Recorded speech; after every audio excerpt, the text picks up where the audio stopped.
Across the Irish Sea, a rainy, grey day didn't stop thousands of people in Belfast from protesting the upcoming G8 summit. They marched through the city amid a heavy police presence. World leaders, including Stephen Harper, will be in Northern Ireland early next week, but today the Prime Minister made a stop in Dublin. Senior political correspondent Terry Milewski is there.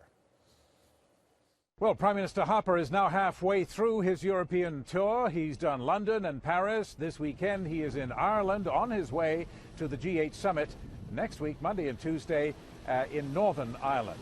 Now, Mr. Harper is not in Dublin just because it's on the way, but because Ireland, of course, like France, is an important beef producer in Europe, and both countries are digging in their heels over Canada's demands for much greater duty-free access for Canadian beef exports into the European Union. That, of course, all being part of the protracted and still fruitless negotiations for a free trade agreement between Europe and Canada, which Mr. Harper describes as being of monumental importance. But it's not happening, and yesterday in Paris, the French President François Hollande agreed with Harper that there should be no deadline for a deal. Now, the other major issue which is likely to dominate the G8 summit, of course, is Syria.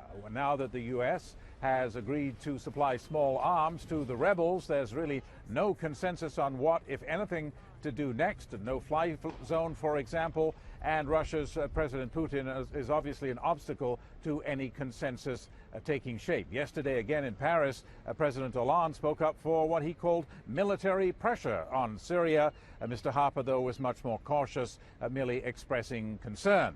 For the moment, though, Harper's agenda is focused on Ireland. He has a visit to the Guinness brewery, although, of course, Harper is not known as a big drinker at all. And tomorrow he meets with the Irish Prime Minister Enda Kenny. Terry Milewski, CBC News, Dublin.